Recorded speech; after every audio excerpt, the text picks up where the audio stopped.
Hey Commodores fans, welcome into the third edition of Closing the Door. What a wacky game we had here at Gov Fuller Field. The Commodores and the Harbor Hawks tie 9-9.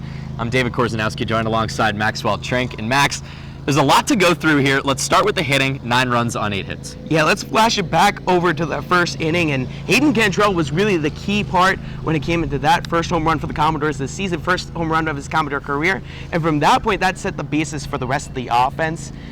Really, pretty much from that point, the Commodores really did struggle, but going into later into the game, 9-4 deficit, they overcome that, and it was so huge. Steven Moretto's double 2-1 run hit, and that pretty much set the basis for the rest of the game. Yeah, the Commodores trailed 6-1 and then 9-4, but they scored 5 runs in the bottom of the 7th inning. Another guy who was great tonight was Austin Masel. He had 3 hits, and our very own Katie Florio caught up with the right fielder after the game. Thanks, guys. I'm now down here with Austin. And Austin, what a crazy game.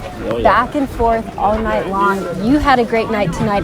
3 hits. Just take me through your approach. Honestly, I was just trying to put the ball in the middle. I mean, coming down here, third game in, you face such elite pitching that, like, you get blown away sometimes, and you got to get your timing down. So tonight, I just tried to hit the ball from the middle, and it worked out pretty well. Good outing from their starter, Tyler Madison. What were you guys seeing from him?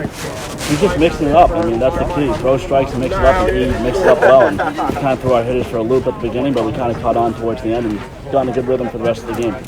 You were here in Falmouth early last summer just for a little while. Now you're back, off to a great start. How would you say, what is your confidence level like right now? Honestly, I came in just trying to have a good time. I didn't think too much about it. I didn't think that I got cut last year. I kind of came in and just tried to have fun with it. And the more fun I have, the better I do. Thank you. Danny, David, back to you. Thanks, Katie. Thanks, Austin. So great to hear that he has had such success to start this season. And Max, now let's take a look at the pitching, starting with Carmen Majinski on the mound to start the game. Yeah, Majinski looked really hot, 7 strikeouts on the game. Such a huge game for him, especially coming back from a foot injury, and then the bullpen came in and a little bit of a struggle from those guys, but the biggest factor was Javin Drake, Logan Hoffman coming in and being very strong to end out the game, keeping it tied up, and that's how the Commodores were able to keep it tied 9-9. Yeah, 3 of those middle relievers in Maldonado, Kasparius, and Wroblewski did struggle, but Javin Drake came in, pitched an inning and a third, and really settled things down. Didn't give up an earned run, and allowed the Commodores to come back in this game. Katie was also busy today talking to Javin Drake. Katie? Thanks, guys. I'm now down here joined with Javin. And Javin, what a crazy game. Back and forth all night long. Falmouth pitching struggled, but you came in and settled things down. How are you feeling out there? I felt really good. It took me a little bit to get my release point down.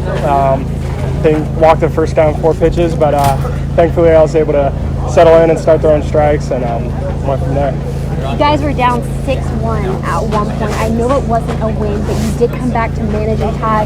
What does that say about the fight of this team? We from the start, we have a lot of confidence in our bats, and we got some guys who can hit, and they don't give up late in games, and that's just huge to see them continue to battle no matter what the score is. It's a long season, still very early on. What is the mindset when you guys are playing almost every single night? It's fun. I mean, we're all here because we love playing the game, and to be able to just come out and play every night against the best competition, it's the most fun you can get. Thank you. Danny, David, back to you. Thanks a lot, Katie. Thanks, Javin. And now, Max, let's take a quick look into the upcoming schedule. How does this game bode for the future games? 11 games in 9 days. That's a long stretch. You can thank the rain for that, but there's a lot of work going into this. The pitching staff was really used a lot today, so we'll see what Mike Landry is going to have to do with this entire staff, because it might be a little bit difficult right now figuring out who's going to pitch when. The Commodores will have to figure things out. They had 6 guys go on the bump in tonight's game, and tomorrow they will take on the Bourne Braves, continuing that long stretch for the Commodores, and we'll have first pitch for you at 6 p.m. tomorrow night. Same place, same time, Gov Fuller Field, 6 p.m. For Maxwell Trink, I'm David Korzeniowski. We'll see you then.